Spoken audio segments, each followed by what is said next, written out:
Bendiciones, amados hermanos, ¿cómo están? Le habla la pastora Gira de los Santos. Le envío un cariñoso saludo a la Iglesia de Dios del Dorado en Argentina y reciban nuestro amor y nuestras oraciones de manera continua de parte de la Iglesia Acción Misionera, Iglesia de Dios en La Romana.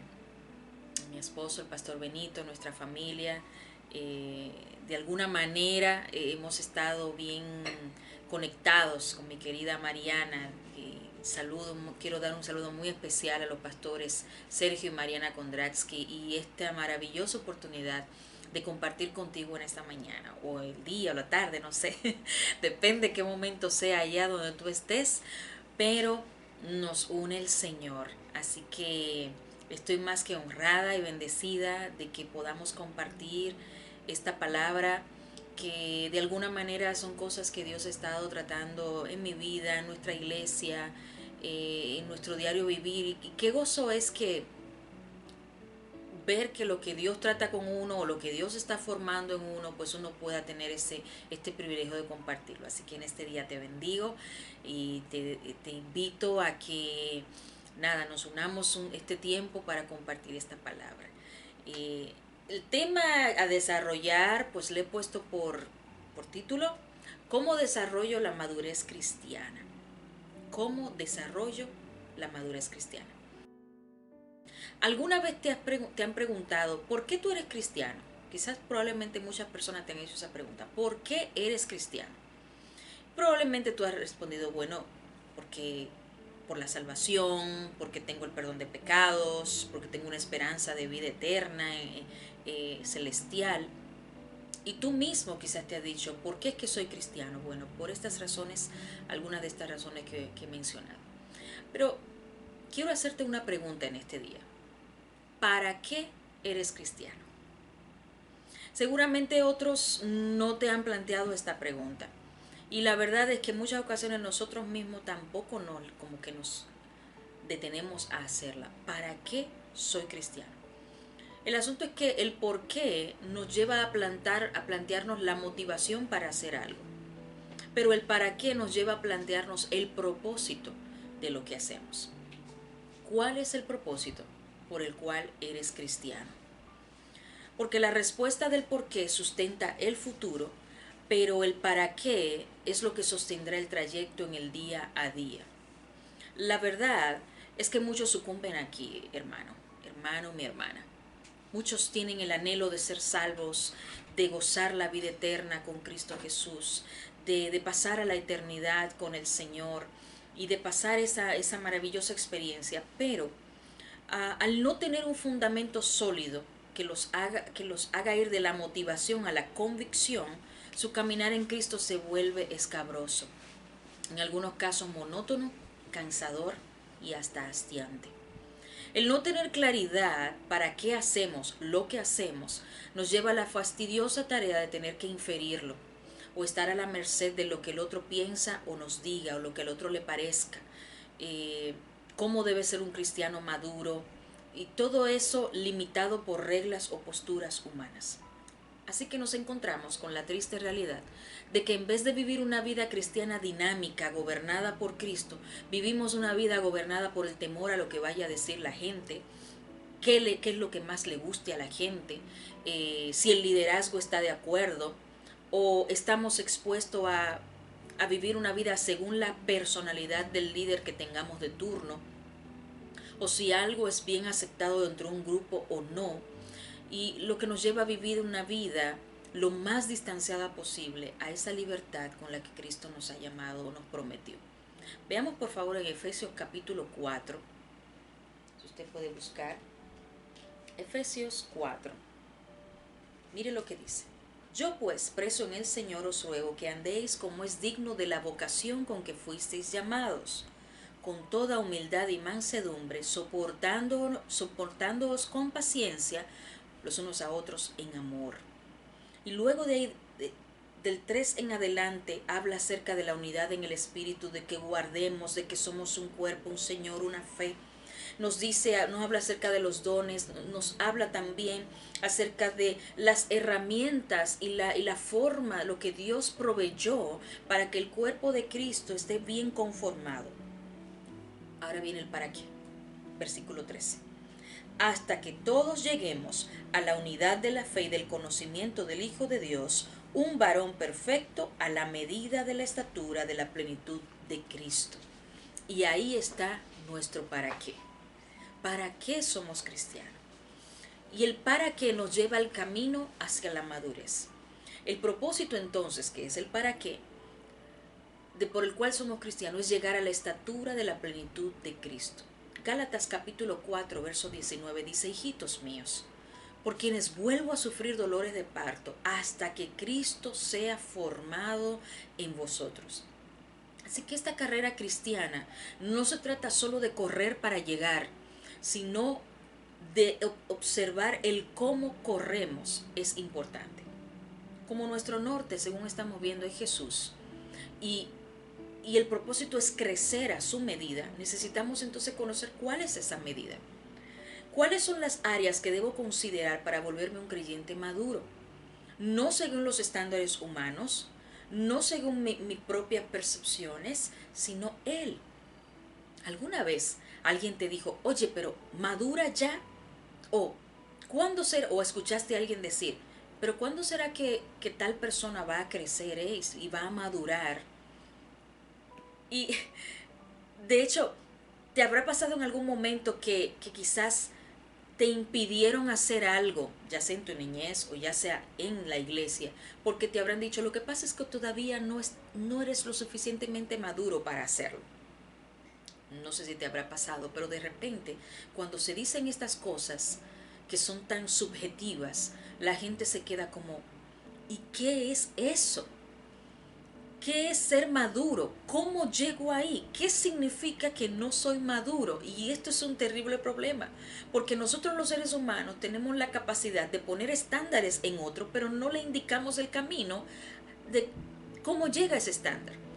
O sea, no puedes hacer esto, pero necesito la herramienta, guíame, dame pasos específicos de qué es lo que tú quieres, qué es lo que estás tratando de decirme. Y si para eso, mis amados, a usted le pasa que tiene algún tipo de situación, ya sea de autismo, de dislexia, donde hay personas que no pueden inferir las metáforas, que no pueden, le dicen las cosas, o por ejemplo las personas que son Asperger, que no pueden entender cuando tú le dices algo sutil, sino que entienden las cosas literal. Imagínate, si tú a un joven le dice, a un Asperger, le dice, es que tú tienes que ser maduro, inmediatamente ese joven, o si tiene, por ejemplo, dislexia, va a abrir a su mente un mango o una naranja madura, o una manzana madura, y se va a quedar como, pero ¿cómo así? ¿Qué es eso lo que me intenta decir? Así que en este tiempo, esto que vamos a compartir, quisiera, quiera Dios, que te pueda arrojar luz, así como lo he hecho en mi vida. Como ya la palabra me dice, bueno, mi norte es ser maduro y crecer como Cristo y llegar a su plenitud y llegar a su estatura. Entonces, ¿cuáles fueron esos modelos? ¿Cuáles fueron esos lineamientos que el Señor Jesús dejó donde te pueda decir, mírame, esto es ser maduro? Lucas capítulo 2, verso 52 dice, y Jesús crecía en sabiduría y en estatura y en gracia para con Dios y los hombres. Ese versículo, corto, pero tan sustancioso, nos dice 4 áreas donde Jesús demostró madurez, demostró la plenitud de Dios y que nos la deja a nosotros. Así que vamos a ver, primero dice, Jesús crecía en sabiduría. ¿Qué es la sabiduría? La sabiduría es la cualidad de buen juicio desarrollada a partir de la experiencia. Tiene que ver con la observación y con la reflexión. La sabiduría es una función de la mente educada y de la obediencia a los mandamientos de Dios. Aquí es donde muchos cristianos se ven frustrados, porque entienden que la sabiduría solo viene exclusivamente de Dios. Ciertamente, La Biblia dice, Santiago 1:5, si alguno de vosotros tiene falta de sabiduría, pídala a Dios, el cual da a todos abundantemente y sin reproche, y le será dada. Sí, es cierto. Es cierto que hay una parte sobrenatural que solo el Padre puede tener, pero si solo nos quedamos con eso, lamentablemente nos vamos a perder una parte riquísima de lo que es la sabiduría. Dice que Jesús crecía en sabiduría. Tiene que ver con que Jesús crecía mentalmente. En el mismo Lucas, por favor ve conmigo, en el mismo Lucas capítulo 2, te leí el 52, pero quiero que veas conmigo por favor el 46 y el 47. Mira lo que dice. Y aconteció que 3 días después le hallaron en el templo sentado en medio de los doctores de la ley y oyéndoles y preguntándoles. Y todos los que le oían se maravillaban de su inteligencia y de sus respuestas. Usted recuerda este pasaje.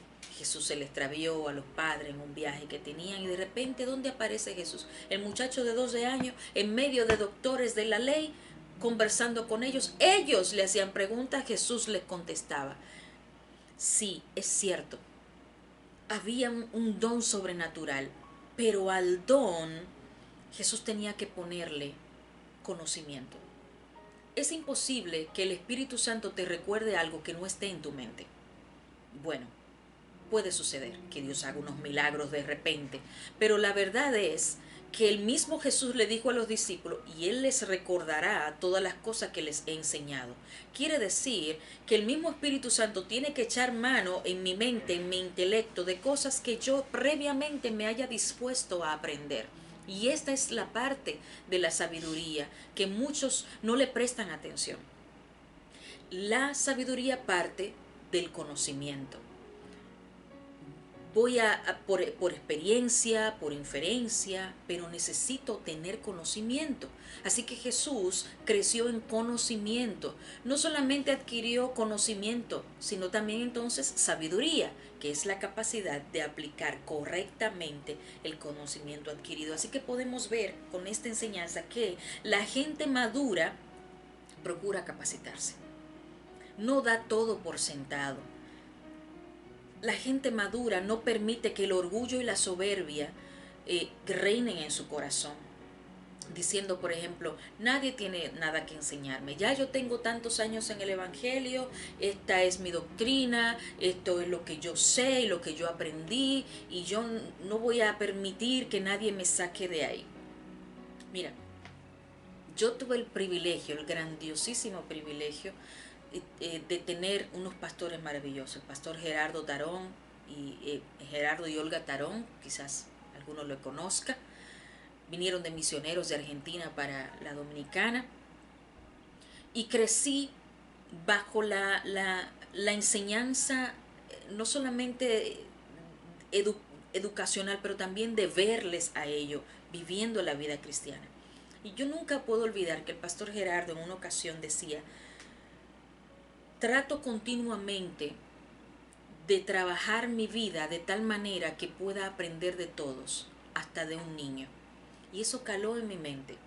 Porque nosotros los seres humanos fácilmente, si tenemos por ejemplo algún nivel educativo, si tenemos algún tipo de profesión, qué sé yo, título de alguna profesión, o si tenemos en el área, por ejemplo, espiritual, algún tipo de, hayamos pasado por una academia, por un instituto, teología o lo que sea, cuando viene a ver, sin darnos cuenta, nuestro orgullo se infla a tal punto que nos metemos en un estado donde yo no puedo aprender nada de otro cristiano o no puedo aprender nada de otra congregación.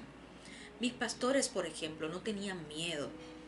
Nos enseñaron a desarrollar lo que se le llama el pensamiento crítico. ¿Qué quiere decir esto? Lo que dice la Biblia en Tesalonicense: observarlo todo, retener lo bueno. Y en ocasiones nos exponían, nos llevaban, por ejemplo, a retiros, nos llevaban a conferencias o a seminarios de otras congregaciones, de otros pastores. Y luego entonces nos juntábamos y conversábamos de eso que vimos, qué aprendimos para nosotros, qué cosas estén alineadas a la palabra de Dios, y empezamos a inferir y a ver que no somos mejores que nadie y que de hecho de algún creyente que consideremos menos o lo que sea, es probable que hayan perlas preciosas de sabiduría que Dios quiera tratarnos a través de él.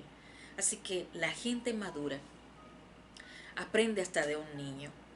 No mira a ninguna persona menos, sino que ve a los demás como alguien que Dios puede usar como su maestro. La otra parte, la segunda área, dice que Jesús crecía en estatura. Esto tiene que ver ya con la parte física. Hablamos de sabiduría, conocimiento, del don de Dios, pero también de adquirir conocimiento, de educarse, ¿no? Y estatura. Me encanta ver cómo Jesús siempre fue consciente de su cuerpo. Siempre fue consciente de su condición física y emocional. Jesús sabía manifestar todas las emociones en su justa medida sin quedar enganchado en ninguna de ellas. Usted recuerda, fue al templo, se airó, derribó todo lo que estaba allí, porque tenía celo por la casa del Señor. Por eso no significa que odió a esas personas o los despreció o los trató con maltrato o se quedó odiándoles continuamente, sino que se oponía a que el templo fuera utilizado para algo indigno. Ahora bien, la palabra de Dios dice, por ejemplo, que Jesús lloró, una manifestación pública de un llanto.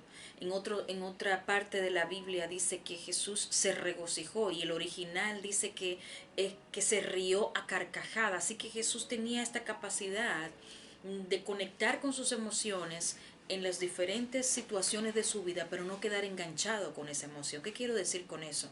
En ocasiones, cuando tenemos lo que se le llama el pensamiento psicorrígido, o que no somos maduros, para decirlo bien, nos vamos, lo que más sabemos manifestar son una o dos o tres emociones: ira, temor, o rabia, odio, y no sabemos caminar o fluir en las diferentes emociones que tenemos.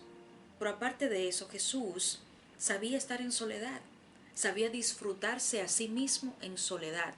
Había muchas ocasiones en que los discípulos lo estaban buscando y él como que desaparecía, estaba sola, sabía estar a solo con el Padre, contemplando y teniendo su relación con el Padre. La gente inmadura no sabe estar sola, de hecho no sabe ni estar consigo mismo, mucho menos con Dios. Se les dificulta orar, se les dificulta leer la Biblia porque tienen tanto ruido en su cabeza, tienen tanto en lo que están pensando, que no saben tener un enfoque y tener una vida, una disciplina emocional para estar conectado con el Padre. Pero aparte de eso, dice que Jesús crecía en estatura. Tiene que ver con el cuerpo. Jesús comía, dormía, caminaba. Yo me puedo imaginar que seguramente compartía con los discípulos. Seguro que jugaban algún juego, pero podemos ver un Jesús que va a casa de otra gente, comparte con amigos, como la casa de Marta y de sus hermanos. Tenía amistades, tenía ese tiempo también de tener tiempos recreativos. ¿Cuántos cristianos sienten culpa si por ejemplo, llegara a suceder que un domingo, por alguna razón, se pone una reunión familiar o una situación? Bueno, es que no puedo porque tengo la iglesia, y en ocasiones descuidamos a la familia, o no saben tener en la semana esos espacios de diversión y de tener esos espacios de tener ese tiempo de coinonía. Y se sienten hasta culpables si lo hacen. No saben tener espacios recreativos o actividades recreativas. Es que Jesús vivía con libertad, tanto su relación con el Padre, el crecer en sabiduría, el crecer en intimidad con el Padre, pero también conocerse a sí mismo y manifestar su persona y su personalidad con total libertad, sin apariencias, sin estar ocultando nada. Así que podemos aprender esto de Jesús. De hecho, en el libro de Romanos 12, 1, 2 dice que nuestras fuerzas y nuestro cuerpo físico son para honrar a Dios, que presentemos nuestro cuerpo en sacrificio vivo, que este es nuestro culto racional.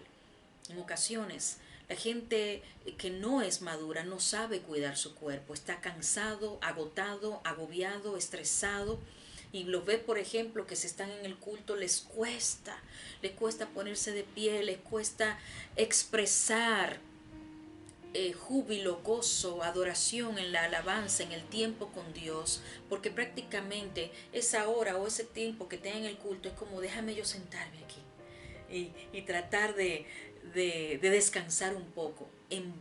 Y no se entiende que el culto es activo.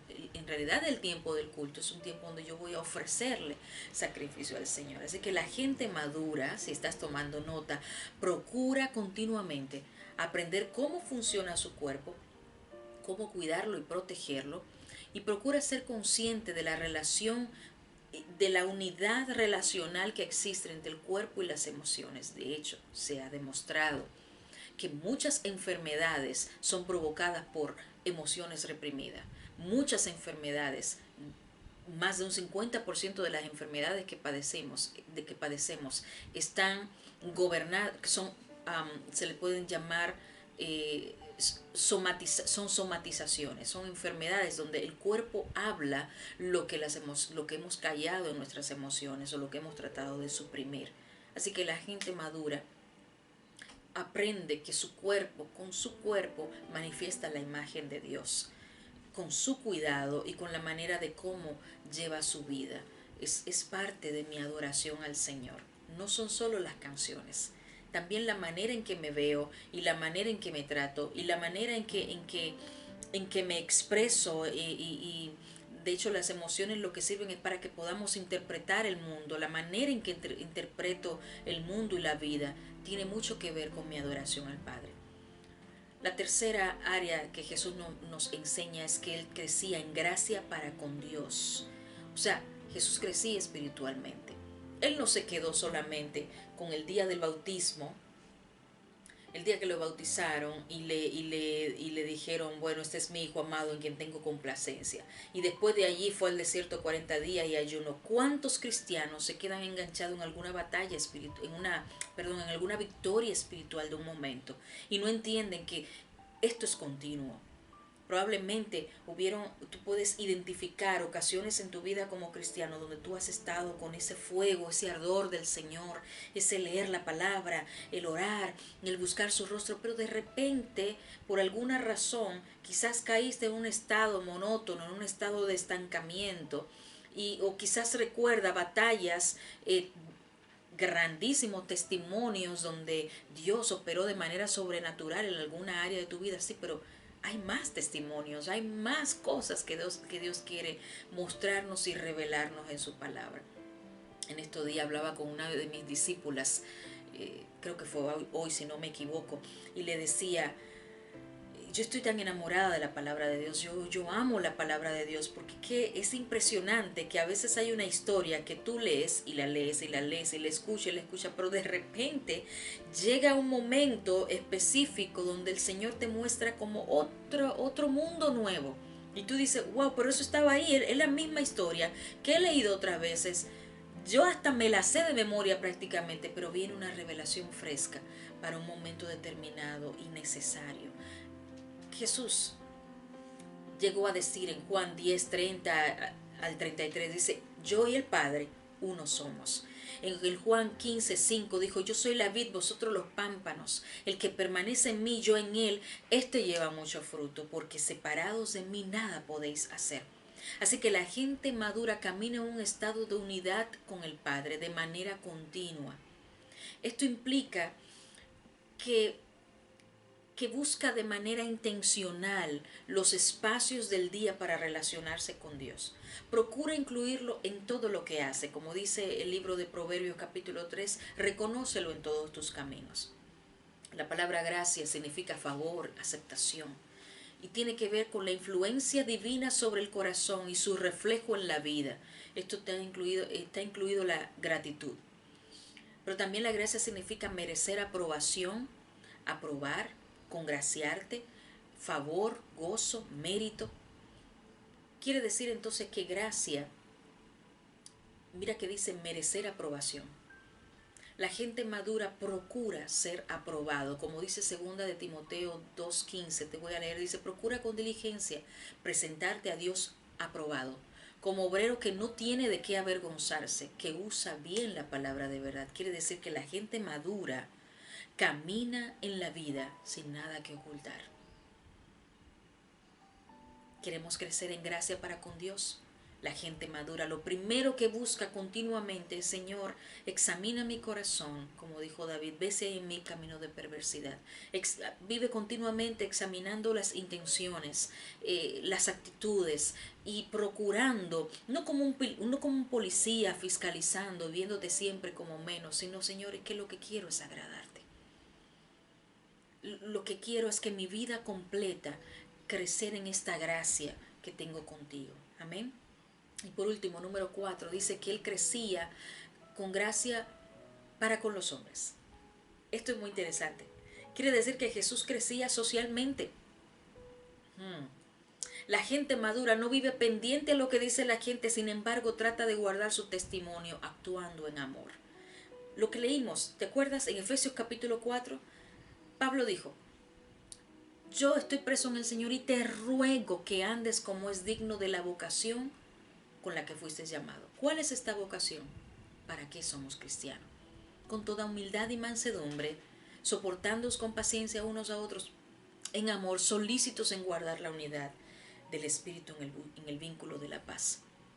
Quiere decir que un creyente maduro es aquel que cumple en su diario vivir el primer y el segundo mandamiento. ¿Recuerdas que Jesús dijo: mira, todos los mandamientos te la voy a poner fácil, vamos a resumirlo en 2? Amarás al Señor tu Dios con todo tu corazón, toda tu alma, toda tu fuerza, toda tu mente. Y el segundo es tan importante como esto: amarás a tu prójimo como a ti mismo. Entonces la gente madura se enfoca en esos 2 mandamientos y trata continuamente de caminar en él. Es una persona que procura manifestar el amor de Dios de manera integral y conocerle. Se ama a sí mismo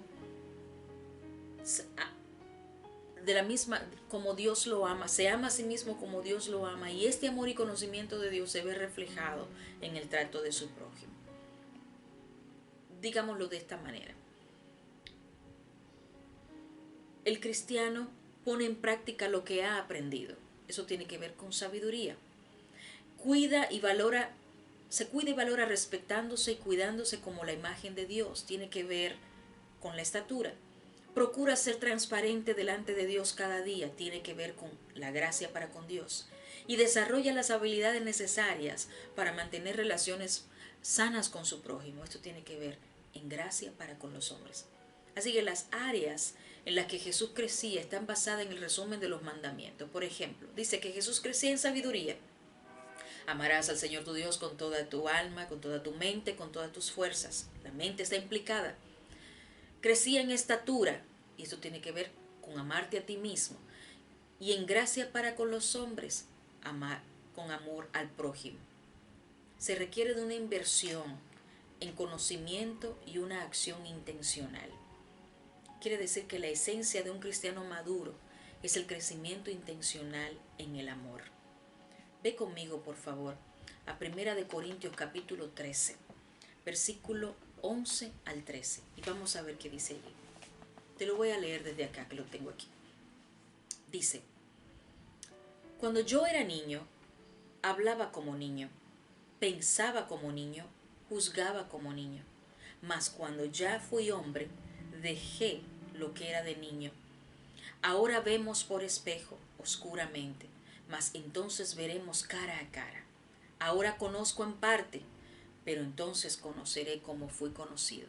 Y ahora permanecen la fe, la esperanza y el amor.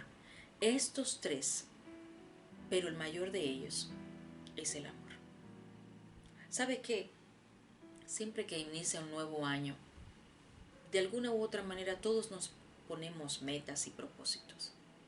Yo te quiero invitar a que de aquí en lo adelante tú le puedas decir al Señor: Señor, parte de mis metas a lograr es volverme un creyente maduro, un creyente que crece en madurez, en sabiduría, en conocimiento, cualquiera que sea el área que tú estés en el Señor, cualquiera que sea tu profesión, capacítate, organízate para aprender. Aún no importa cuántos años tengas en el Evangelio. Le decía a otra discípula mía, conversaba con ella y le decía, mira, yo he aprendido a no contar cuántos años tengo siendo cristiana y mucho menos cuántos años tengo siendo pastora. Porque me he propuesto que cada día estar en ese proceso continuo de búsqueda, de arrepentimiento, de no creerme que mi madurez depende ni de un título, ni del cuánto tiempo acumulado estando en la iglesia, sino que mi madurez depende de cuánto Cristo se manifiesta en mí, de cuánto estoy expresando el amor de Dios, el cuidado de Dios hacia mí y hacia mi prójimo, hacia Él también, mi relación con Él. Jesús crecía en estatura. El tú aprender a conocer, a autoconocerte más, a ver sin miedo cuáles son tus errores, pero también tus virtudes, cuáles son las áreas oscuras o grises de tu temperamento, de tu forma de ser, y decir, Señor, quiero someter esto al dominio de Jesucristo. Pero también cuáles áreas son positivas. Y Señor, ayúdame a potencializarla para la extensión de tu reino. Crecer entonces con gracia para con Dios. Oh Dios mío, que cada vez más tú ocupes más espacio del tiempo que me has dado, porque para colmo no es mi tiempo, es del Señor. Él nos los ha cedido. Como creyentes tenemos a veces el problema de que Dios está seccionado al momento devocional que quizás tengo en la mañana o a la oración que hago quizás antes de acostarme. Pero después las otras 20 y tantas horas del día ni me acuerdo de Dios, sigo reaccionando, tomando decisiones por mi cuenta, no someto nada a su juicio, a su señorío, no me sé dejar mentorear por nadie, no busco consejo de nadie. O sea que Jesús, el Padre, ocupa muy pocos espacios de mi diario vivir. Para mí, te digo en lo personal, mi desafío este año 2021 en lo adelante, y lo he puesto delante de Dios, te lo comparto. Le dije, Señor, quiero implementar ese culto racional del que habla Romanos capítulo 12. Quiero implementar como David. Hay un versículo en el Salmos que David decía, de mañana, tarde y noche te alabaré. Quiere decir que David sacaba 3 momentos especiales y específicos de su día para tener ese compañerismo con el Padre. Es muy fácil para nosotros tener un compañerismo con Dios el momento que te leí la Biblia y que oré. Y después durante todo el día ni pensar en Él, ni saber qué dice Dios. Sin embargo, Dios está activo las 24 horas. Y hay ocasiones que quiere decirte algo ahí, en el instante. Y no va a esperar a que ores y confirmes. ¿Será Dios que me está hablando? Te voy a dar un ejemplo práctico. Una ocasión estaba en el supermercado y una señora estaba delante de mí y iba a pagar algunas cosas que compró para su comida, pero había algo que no le daba el dinero. Inmediatamente recibí la indicación del Espíritu Santo, págale su compra.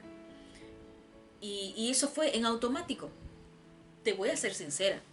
En otras ocasiones, yo ni había escuchado la voz del Espíritu Santo, habría estado distraída mirando cualquier otra cosa, mirando el celular o cualquier, quién sabe qué cosa. Pero de eso se trata. Dios quiere en cualquier momento del día tener una relación activa contigo y conmigo. Y hay cosas que quiere hacer a través de ti y de mí, pero tú y yo estamos tan distraídos, estamos tan lejos de Él, teniéndolo ahí, que ni siquiera estamos teniendo esta interconexión con Él. Estamos más conectados con cualquier otra cosa. Así que te invito a que te puedas sentar con el Señor en esta semana y decirle, Padre, ayúdame, revélame, dame la forma, dame la estrategia. ¿Cómo estoy más cerca de ti durante el día, de manera práctica? Por último, Jesús crecía, entonces aprendimos. Y era en gracia para con los hombres. Sus relaciones interpersonales eran saludables. ¿Hay alguna persona con la que no te tratas? ¿Hay alguna persona que dice que no toleras? ¿Hay alguna persona que tú dices, uy, yo no puedo ni ver esta tal o cual persona, esta persona no puedo ni nombrarla? Entonces hay un problema. Y serio. Y hay que prestarle atención. ¿Hay alguna cosa que ocultas? ¿Hay alguna cosa que te avergüenza, que no te gustaría que nadie sepa? Eso significa que hay que prestarle atención. Así que te invito, mi hermano, mi hermana, que soltemos la niñez espiritual, la inmadurez espiritual, la inmadurez en nuestro comportamiento, la inmadurez en nuestras reacciones, y le digamos al Señor: quiero volverme maduro en Cristo. Y volverme maduro en Cristo significa que Cristo se ha formado en mí y que yo alcance su estatura y su plenitud. Y si está en la palabra de Dios, es porque se puede y Dios lo quiere. Pues Dios te bendiga ricamente, que en el nombre del Señor, de aquí en lo adelante, caminemos hacia una madurez cristiana, y que no sea cristiana, no sea más algo como anhelado o algo que pensemos: wow, pero mira esta persona cómo lleva su vida espiritual, sino que podamos decir: yo vivo una vida espiritual activa, donde los ríos de agua viva del Señor, del Espíritu Santo, están fluyendo en mí. ¿Se ha sentido que tu vida espiritual quizás se ha estancado, que te has sentido como con cierta monotonía, como que no sales de una lucha y de un desasosiego? Hoy, en el nombre de Jesús, que el Espíritu Santo venga sobre ti, que venga su visitación y venga ese proceso donde vengas donde Él, porque el Padre te ama, el Padre te ama y está anhelando esta relación activa de nosotros con Él diario, cada minuto, cada momento de nuestras vidas. En el nombre de Jesús te bendigo, un beso, un abrazo, y yo ya estoy orando porque en algún día el Señor nos permitirá vernos cara a cara, podernos abrazar, podernos conocer mucho más. Pues te bendecimos, mi querida Mariana, mi querido pastor Sergio, estos pastores preciosos, los bendigo, y que el Señor siga fortaleciendo la iglesia del Señor. Un abrazo y bendiciones.